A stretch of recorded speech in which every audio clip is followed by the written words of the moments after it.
बीते सालों में कई बार रोहिंग्या मुसलमानों के आतंकवादी गतिविधियों से लेकर अपराध में शामिल होने के सबूत पाए गए हैं। अब भारत सहित अंतर्राष्ट्रीय स्तर पर भी रोहिंग्या राष्ट्रीय सुरक्षा के लिए खतरा बनता जा रहा है। बांग्लादेश सरकार तो उन्हें एक द्वीप में बसाने का फैसला भी कर रही है। रोहिंग्या मुसलमान कैसे भारत, बांग्लादेश, म्यांमार समेत कई देशों के लिए मुसीबत बन रहे हैं, जानिए हमारे इस खास रिपोर्ट से। रोहिंग्या संकट दुनिया का सबसे तेजी से बढ़ रहा शरणार्थी संकट है। संयुक्त राष्ट्र की शरणार्थी एजेंसी की ओर से जारी आंकड़ों के मुताबिक साल 2017 तक लगभग 4 लाख रोहिंग्या मुसलमान शरणार्थी कैंपों में रह रहे थे। उल्लेखनीय है कि इस समुदाय में जनसंख्या वृद्धि का दर बहुत तेज है, जिसकी वजह से इन्हें शरण देने वाले म्यांमार से लेकर बांग्लादेश के लिए ये मुसीबत बन चुके हैं। भारत में ये लगातार घुसपैठ करने की कोशिश करते रहते हैं। रोहिंग्या मूल रूप से म्यांमार देश के रखाइन राज्य और बांग्लादेश के चटगांव इलाके में बसे थे, जो म्यांमार के रखाइन राज्य में आकर रहने लगे थे। इनमें से बहुत से लोग 1430 में अराकान पर शासन करने वाले बौद्ध राजा नारामेखला के राज दरबार में नौकर थे। बढ़ती आबादी, अपराध और अन्य गतिविधियों में लिप्तता की वजह से 1982 में राष्ट्रीयता कानून पास करने के बाद इन्हें नागरिकता देने से इनकार कर दिया गया।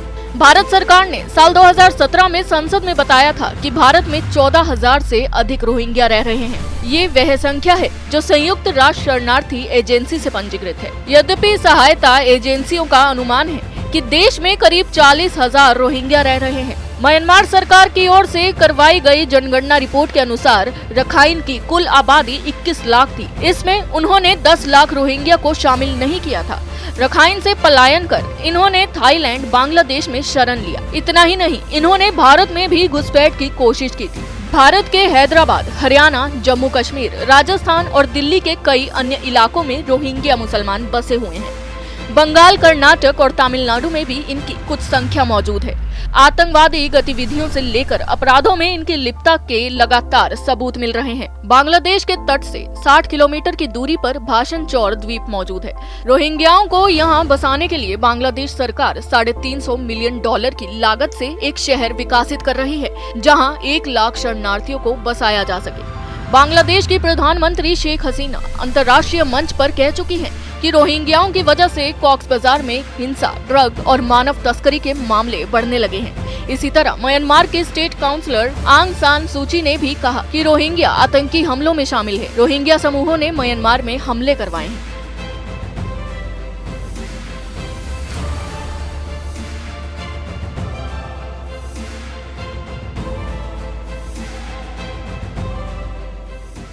भारत, बांग्लादेश, म्यांमार और कई देशों के लिए मुसीबत बन रहे रोहिंग्या मुसलमानों के प्रवेश पर लगाम लगाने के लिए भारत की केंद्र सरकार ने CAA और NRC लागू किया था।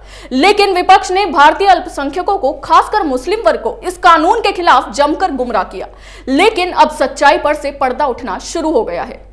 फिलहाल के लिए बस इतना ही। बाकी खबरों के लिए आप देखते रहिए कैपिटल टीवी। नमस्कार।